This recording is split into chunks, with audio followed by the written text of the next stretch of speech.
There's some times that I felt like leaving staff. Our support was bad.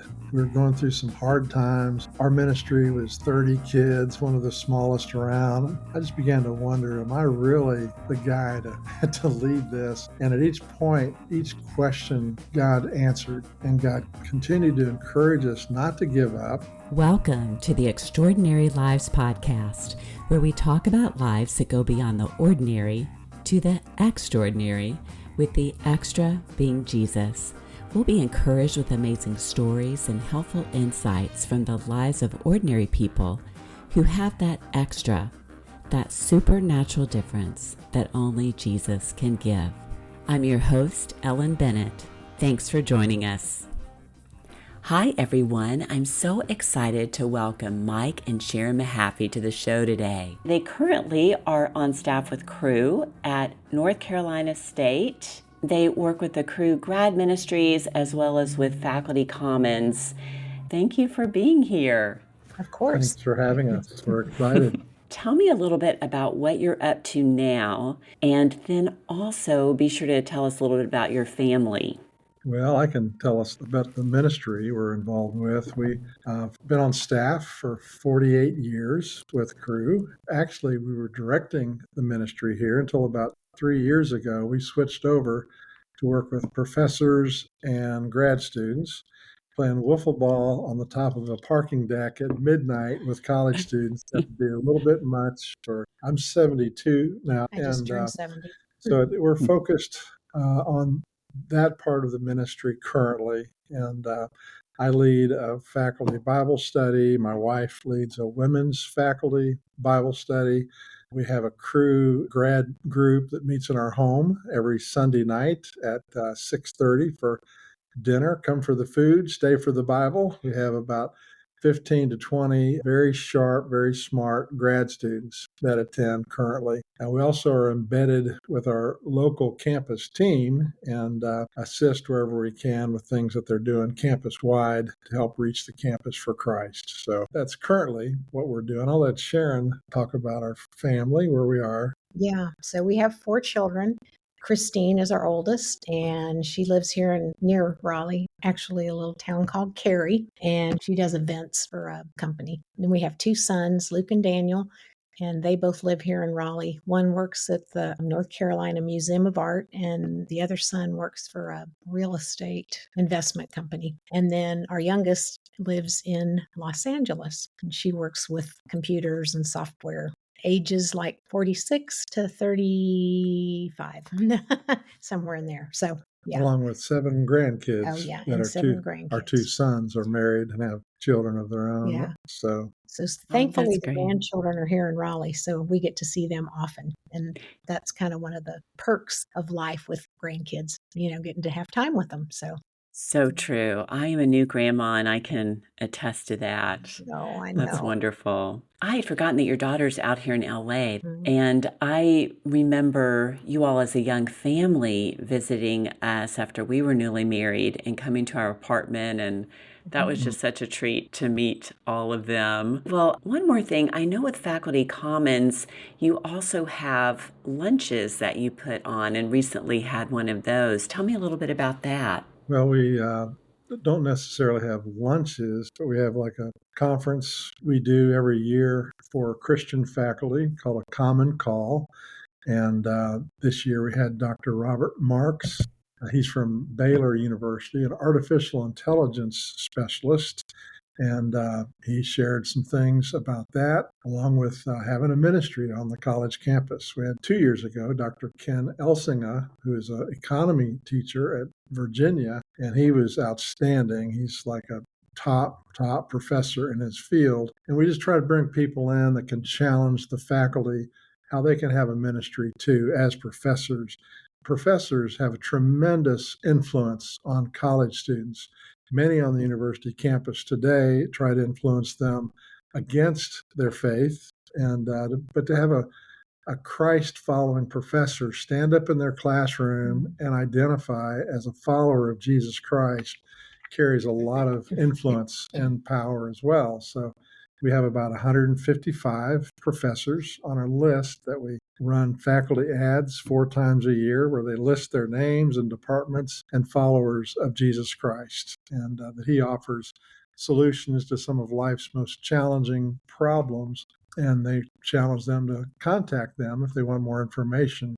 We just recently did a faculty appreciation dinner where we have our undergrad crew students invite a non-Christian professor that they've greatly admired or appreciated. And during this dinner, we provided, it's free, they come as their guests. We have 4 couples sitting around a table, and each of the students then has a chance during the part of the program to share what they appreciate about their professor, why they invited them. And some of the faculty have been in tears because of how special it is to be appreciated as a faculty member. We then offer one of our Christian faculty to speak and give a little bit of a challenge. This year was Dr. Jason Miller, who's an English professor, and he quoted some poetry, did some things that kind of challenged the thinking of those that were in attendance. Then we pass out a Case for Christ book at the end, and we encourage the students to get back in touch with their professor guests and ask them, what did you think of the dinner? What is your spiritual journey? And just listen to the professor speak. So we try to use it as an outreach with the campus. Well, and I was going to say, I think it's really effective because I know the women professors that I know and work with, they say, we're always getting, evaluated, and there's always, we didn't do this right, or we didn't do that right, or students are unhappy with their grades. So to invite a professor and actually have them feel appreciated for what they've done and who they are, I think that is just really impactful on them. Yeah. And kind of related to that, in the fall, we do a Thank-A-Prof program where we have students just at random on campus fill out a thank you note to a professor. Then we hand deliver those to the faculty member, kind of a movement of gratitude we're trying to create on the campus, and just really trying to make a difference in professors' lives. Of course, and I know that Jesus Christ is the thing that changes lives. He's the one who fills our heart to overflowing and can make quite a difference in a person's life. So it's exciting to have these faculty kind of share their testimonies and hear their stories. Some come from atheist backgrounds. 2/3 of the professors are in the sciences, which is unusual. So it's a wonderful program. We feel in our golden years, we're trying to help to encourage and equip and challenge professors to take a stand for Christ. So That's wonderful. So needed too. So obviously, this work is very important to you. Tell me a little bit more about that. How did you come to follow Jesus? I was, raised in San Diego, California girl. And so when I was very young, probably as a baby, I was taken to church. Just growing up, I heard the Bible stories and things like that. And at a pretty young age, I think I was 8, I knew that I did things that were wrong, and also from the Bible, I knew that Jesus provided a way for us to have a relationship with God through his payment on the cross that he took for us. And so at 8, I understood basically just about that much and made a decision to, trust him for his payment to cover my sins. But, as time went on, I think, and just with friends at school, I didn't really see a lot of differences in my life than, my friends that never went to church. And so when I was 16, there was a guy that came to our church, a pastor. And of course, this was the 70s, so he had this rock collection or gem collection. And so he had them all up on this board, and they turned out the lights and put a light on them. And of course, they lit up the ones to form a cross, on this board. But the main gem that I remember, or rock, was a geode. And he talked about how a geode looks like a rock on the outside, but when you cut it open, it has, beautiful crystals. And he just used that as kind of an example of the type of life that we have with Christ in our lives, that he makes changes from the inside and it manifests itself on our outside. But I thought, I don't know that I have that. I want to make sure that I do. And so that night, I remember going forward and talking to him about it. But I still felt like as I did things that were wrong, I thought, I've got to go to church this Sunday, or I better read my Bible a little bit more. And no one had ever explained to me how to walk with God, like in a moment by moment, day by day. And it wasn't until we went to our first conference, Christmas conference, in San Jose, California. And I heard a man explain how to handle when we have sin in our life. 1 John 1:9, if we confess our sins, he is faithful and just to forgive us our sins and cleanse us from all unrighteousness. And then he talked about a power that God provided, his spirit that lives in us to be able to live the Christian life because we cannot do it on our own. And that for me, learning those principles really changed everything for me because I think I was still, even though I understood basically that Jesus had come and died for my sins, I didn't really understand how to appropriate, I guess, his power to really live the Christian life. And so I think understanding that, even for both of us, I mean, we were both at the conference and it was something new for both of us. It was huge. Yeah. So that's kind of my story. That's great. And I'm guessing that was a crew conference, right? I know that It they still was. hold those. My story is a little bit different. I grew up on a farm in Ohio, and my parents dropped my brother and I off at a local farm town, little church, and I don't ever remember hearing the gospel, but I did hear all the little Bible stories. But at the age of 13, it just didn't make any sense to me. I stopped going, kind of dropped out. And then at the age of 16, my family upped our roots and moved from a farm in Ohio where we raised soybeans and baled hay and did all that fun stuff to San Diego, California. My dad bought a liquor store in California. He owned a bakery in Dayton, Ohio, Mehaffie's Pies, famous for quality. And Yum. but he figured a liquor store, it doesn't spoil, and there's always a market for it. That's why he went that route. But moving from a farm to a big city, from Ohio to California, was a radical move for me at the age of 16. And I was at that age where I was asking a lot of questions. Why do I do what I do? Some of my friends are into drugs and alcohol, different things. And why do I not do that? Or why should I do it? And one night after football practice, I was too beat up to get up and change the channel on our black and white TV. And 1968, and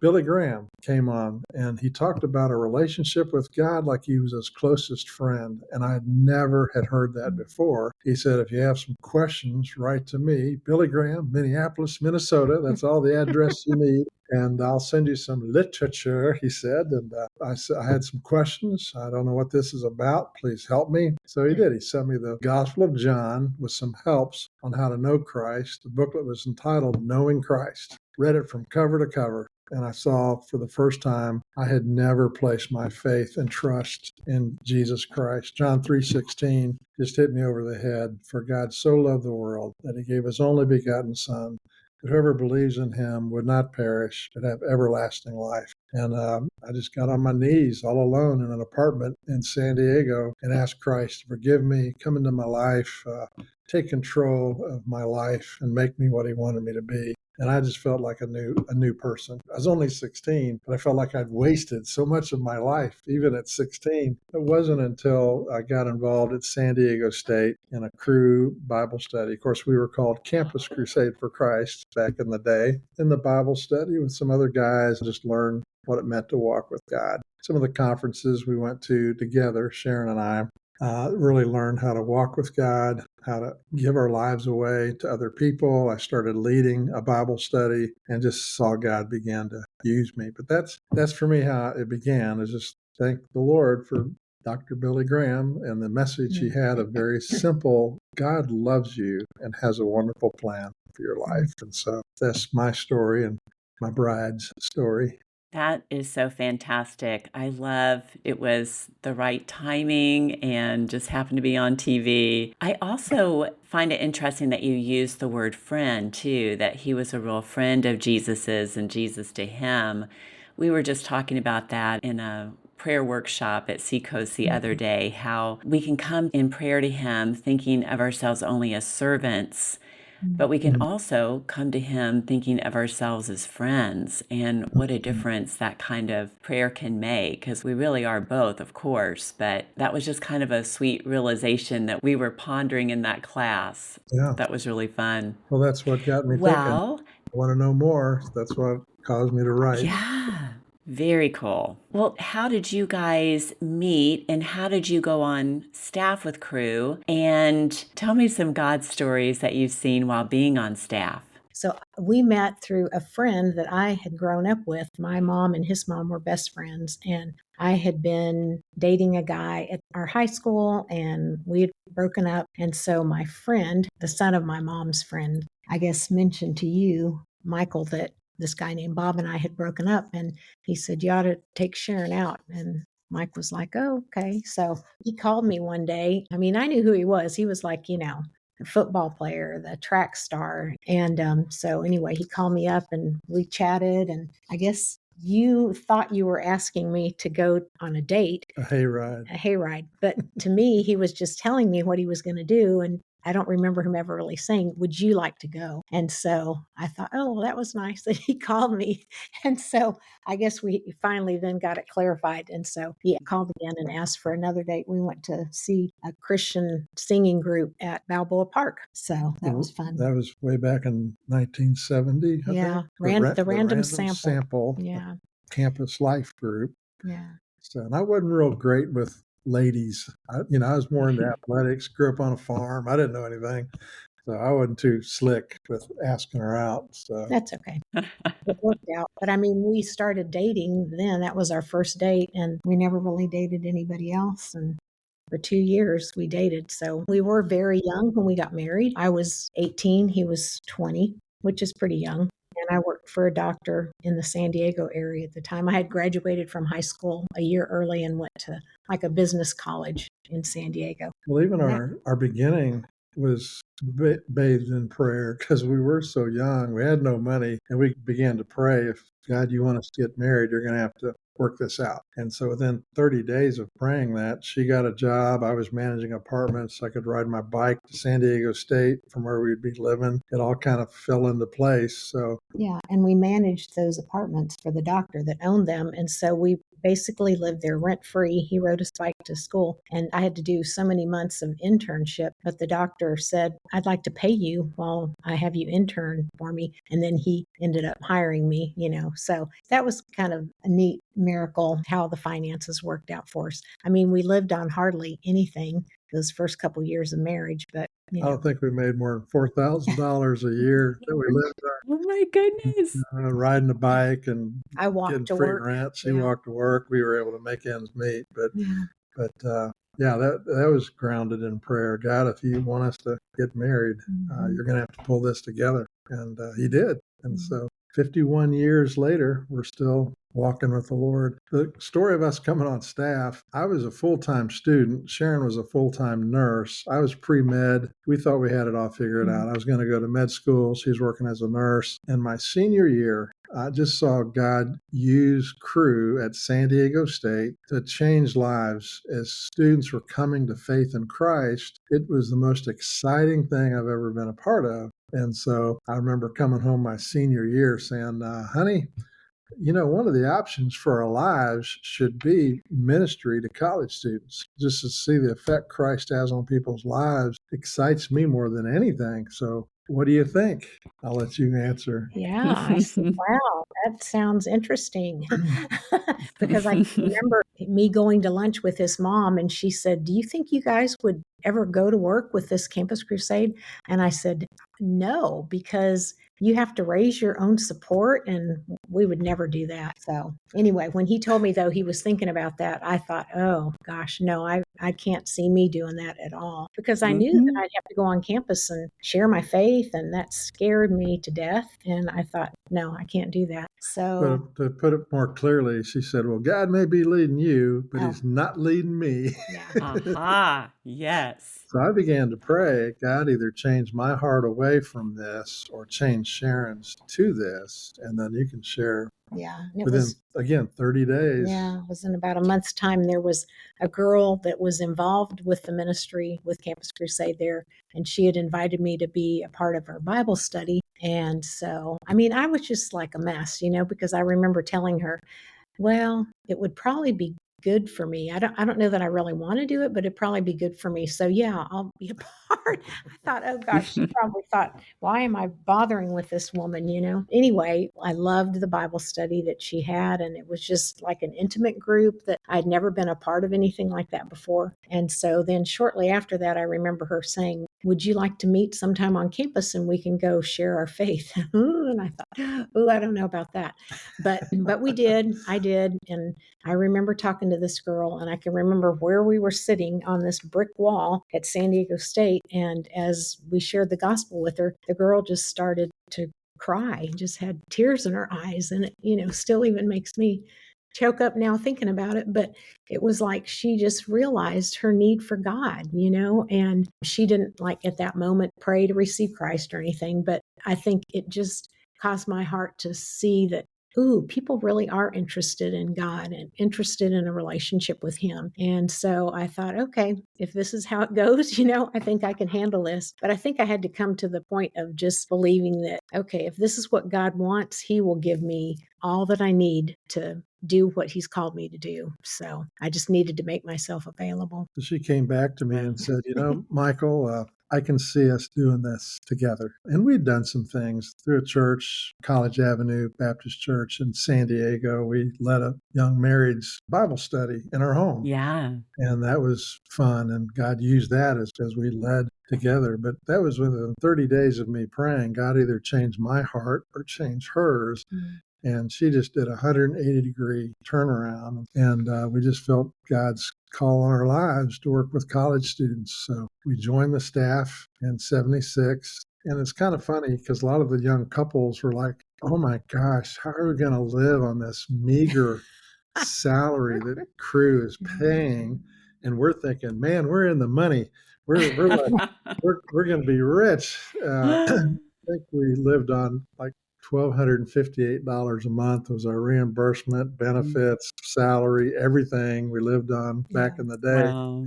And other couples were thinking, we can't do this. How can we live on this? And we're going from not having nothing to a salary with Cru. We were like, yeah, baby. So That's great. Our first assignment was Oklahoma State University. And I worked with athletes for the first 3 years, 76 to 79. Sharon did the same. And then after a year, we had our first child. And that became a major part of her life and ministry. But again, you asked for God stories. When we came on Oklahoma State, I remember leading 2 Bible studies of athletes there. And there's a couple guys who were kind of rising to be leaders. And I took them up on top of a high-rise dorm that overlooked Iba Hall, where all the athletes lived at that time, and just prayed, God, either use us or somebody else. We pray every athlete in that dorm will have the chance to say yes to Jesus Christ. And over the next couple of years, we saw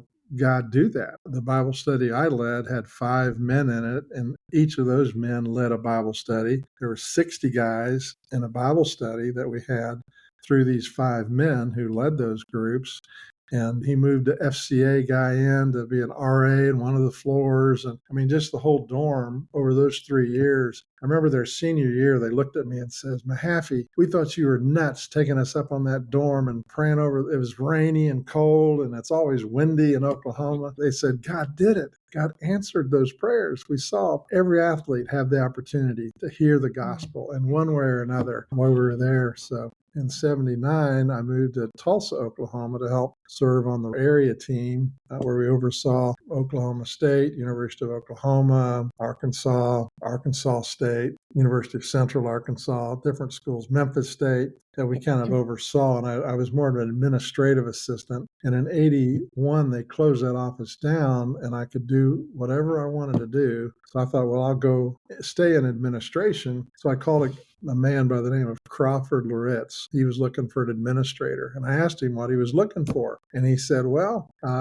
he just shared how God could use Black America to reach the world for Christ. And he just bled for reaching his culture group and then using that to reach the world. And he didn't say anything about administration. And so when I hung up, I thought, there's no question God has called Crawford to this ministry that he's doing. Have I stopped and asked God what he wants me to really do? So I began to pray and fast and ask God to show me. And what came out of that was to become a campus director. There were things I needed to learn that I could do as a campus director. In 1981, we were assigned to North Carolina State University, and we came here. Tell a little bit about when we first got here, Sharon, what it was like at NC State. Yeah, at NC State. Well, it was great. We had like the example of a really good director and his wife when we were at Oklahoma State. And so we came here and there were probably maybe 30 kids that were involved, but they were great kids and we really enjoyed them and loved being with them. And we do things on the weekends and all, but like our meetings were really small. And as Mike says, a lot of times you could hit all four walls swinging a dead cat around. I mean, it was just like little meeting rooms that we would meet in. And then I don't remember the years and the numbers of things, but I think that's a huge God story about what God has done here at NC State, over the years. And it really has been something that God has done. It's not anything that we've done for sure, but tell the numbers and stuff. I mean, it's just, it is amazing. It is. There's some times that I felt like leaving staff, our support was bad.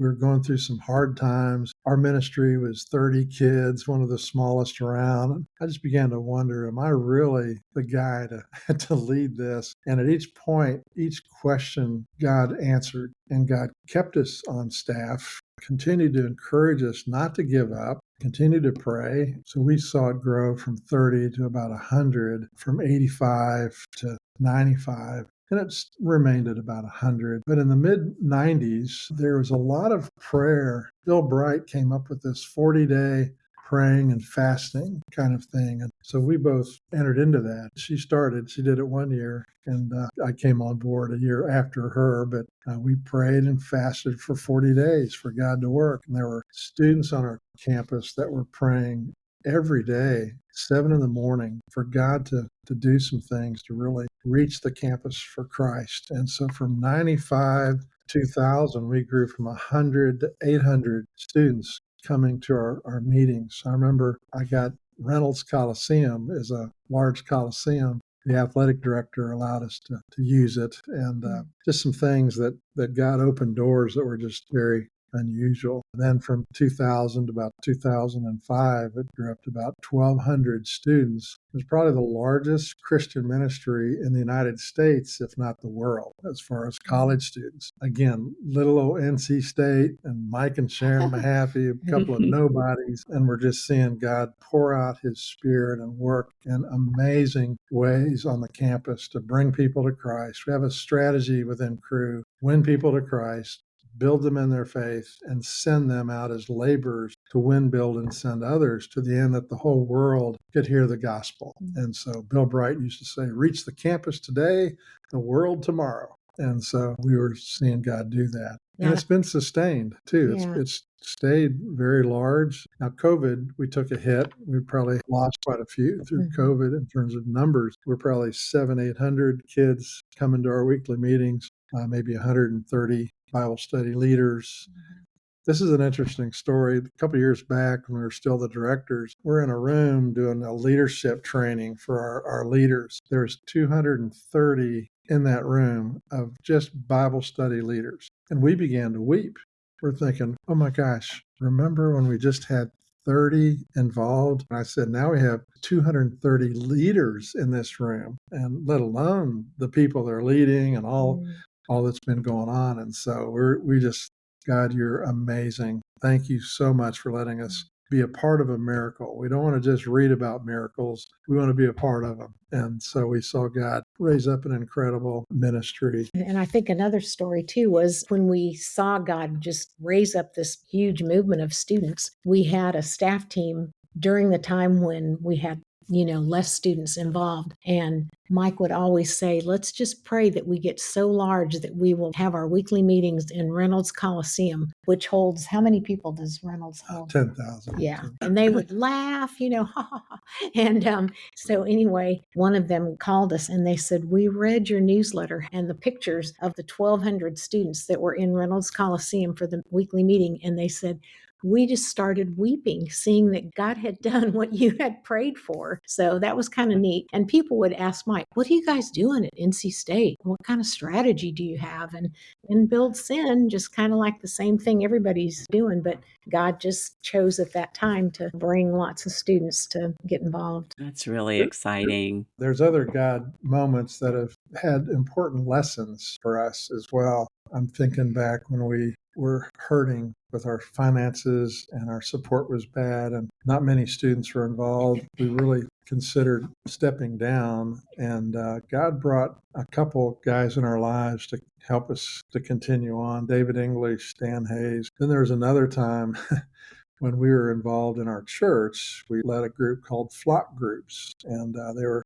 Flock, Flock, not flop, but kind of a small groups ministry in our church. And we saw those grow and divide, and small groups spread throughout the city of Raleigh, and saw church plant kind of grow out of one of those groups. And the pastor came to me and says, Mehaffie, he said, we're thinking of bringing on somebody full time to do this, and we'd like it to be you because you're already doing what we think that person should do. So would you consider it? And I thought, well, I'll pray about it, and thought about it. So I'd already told my staff team that's where I'm going to be going. Then I met with some other, again, leaders that helped me reason through with this, and I ended up staying on staff with crew. And that was before it just exploded. But one of the key lessons, Ellen, that came out of that was don't chase after blessings. Our flock group ministry was growing. It was off the charts. If you went with the church, you don't have to raise your support. That's another little thing that's kind of hard. Yeah. And we thought, yeah, let's do that,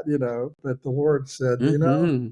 don't chase after blessings. Sometimes my will for you is the harder path. And so we stayed on staff with crew. And then the next number of years, we saw the ministry just explode.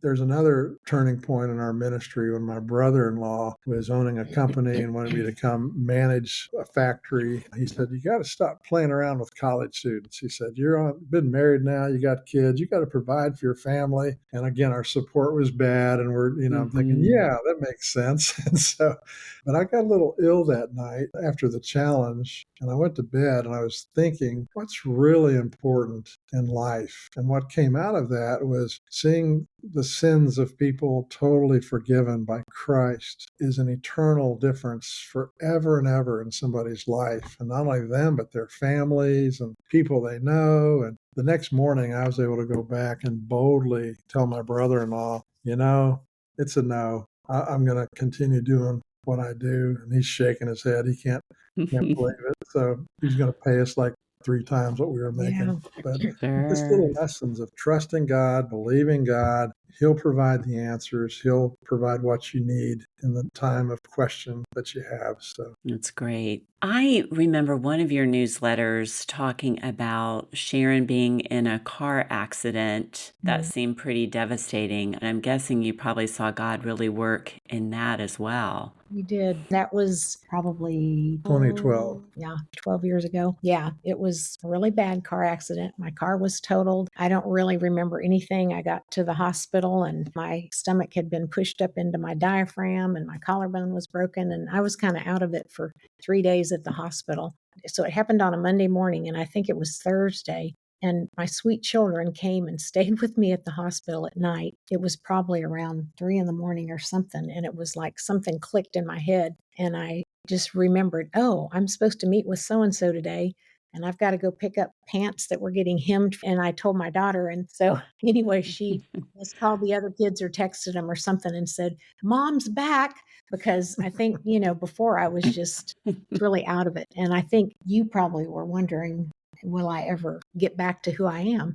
And so I'd had brain damage. I hit my head. And so tubes coming out of every place in her body. That was Thursday. And then I think I came home on that Sunday. But it was kind of overwhelming still after that accident because of the head trauma, just getting overwhelmed with everything. But, really when I look back and think about what my situation could have been, it is a miracle that God protected me because if you look at the pictures of the car and it's like, oh my goodness, how did anybody survive that? A lot of people maybe wouldn't have survived or maybe would have come out with lots of permanent injuries that they wouldn't be able to recover from. So God was very, very good and just protecting me through that. Well, that whole year was kind of filled with some hard things. I Yeah. remember that happened in September, if I'm not Mhm, mhm. mistaken. In July, we did these summer projects every summer with 60 college kids and 25 staff in Santa Cruz in Northern California. And while I was out there, I started seeing streaks of lightning in my eye, and my retina had detached. Before I got back to Raleigh, I was blind in my right eye. They told me you have to do the surgery right away. So flew back, they did the surgery, kind of put me back together. But I had to keep my head down for 2 weeks because I had a gas bubble that kind of cements your retina back to your eye. And while I'm recovering from that, our house got struck by lightning, and it knocked out all of our phones and electric stuff. And I was struck blind in my right eye. Our house was struck with lightning. And then she has a wreck like a month later. I'm like, okay, God, you've got my attention. Like, what are you trying to do here? And again, just the simple things of trust me day by day, one step at a time. Another time we really had to trust God was with our son Luke. When he was 4 years old, got spinal meningitis, and it was the kind that could kill you. And so the doctor said if he does live, he'll probably be mentally handicapped and deaf at the very best. And so, well, what do? We're Christians. We're on staff with crew. We love the Lord, but you still hurt and ache and why? And, you ask those normal questions. But we had to come to a point in our lives of God doesn't feel good, but you say that you're good. It feels hard and yucky, but your character is good and trustworthy. So we're going to believe you through this. So somehow Duke Hospital had come up with this miraculous drug that could help our son, but the side effect might be leukemia. But he responded pretty well, never got leukemia, came out of it. So when we were first thinking we might lose him, now we're hopeful and God is working, and you just have to keep turning the pages of life. The lesson that came out of that was always run your circumstances through the goodness of God, never the goodness of God through your circumstances. But yeah, we almost lost my bride, and he left her with me. So I've been blessed. So And I'm pretty much back to normal, I Yeah, have my yeah. days. We all do. Yeah. No, that's great. And your relationship, I've just always noticed to be so sweet. I just love that. We've had So, our moments though. this is related to our marriage. Sharon and I grappled whether we should share this or not, but about 19 years in, we just had our fourth child. I'm busy as can be. Every night I'm gone, I'm doing ministry. She's with the kids and all of that. Our marriage really hit the rocks. We were talking about divorce. We were so incompatible and at each other's throats. And so I'll let you share. Yeah, I mean, I was just overwhelmed. It wasn't even that he was gone every night, but we had a lot of things at our house. Like we had our staff team for a dinner before the weekly meeting. We had prayer at our house. We had a flock group at that time that met at our house another night. And we had 4 kids, in school and a baby, a newborn.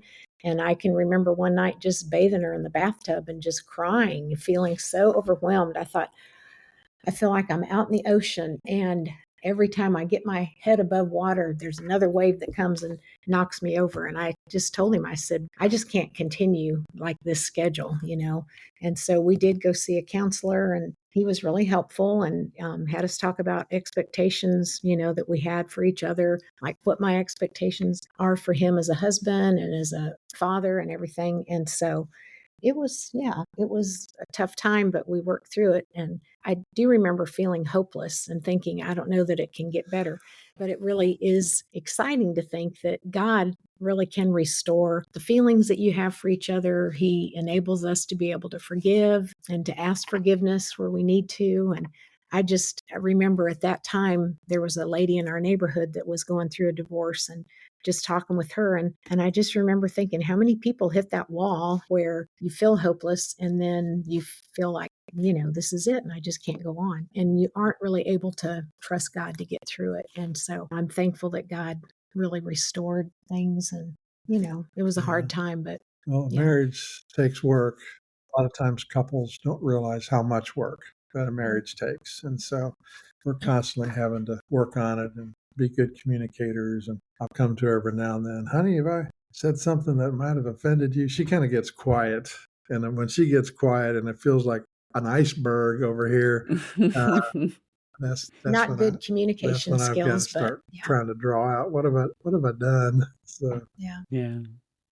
Boy, thanks so much for sharing that, because I know so many times from the outside looking in, things can just seem perfect and great, but we all do struggle, and we all have such different communication styles Mm, and different personalities, different backgrounds that we're trying to bring together to understand each other. And especially with being busy with work plus 4 kids, very tired, etc. That's a lot. And two, to feel that hopelessness and for God to be able to work through that and bring you hope again and bring you back together is a beautiful miracle. So thanks for sharing. mhm. we'll do premarital counseling. And sometimes when we're Mm. preparing for the lesson, we're in an argument, we're bickering. Sharon will say, we don't need to be counseling anybody.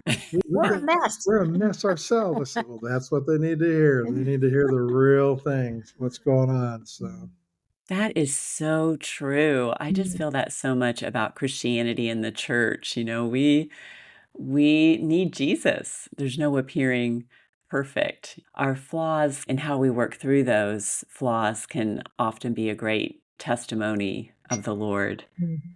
So, well, I just would love to close with asking you all, is there anything you have been thinking about lately or anything you want to be sure that you share before we sign off? there's like 99% we've left out of people Yes. coming to faith in Christ and seeing their lives change. And those are fun stories. The only thing I can think of, I've only met Dr. Bright once or twice in my life, and I asked him how I could pray for him. And without hesitating, he would say, pray that I would never leave my first love. And so that's become my prayer request for Sharon and I as well, that Jesus would be our first love. He would be the center of our affections. We would grow in his grace and truth and knowledge of who he is. And he's the creator, he's the king, he's the priest. He holds our hand as we go through life.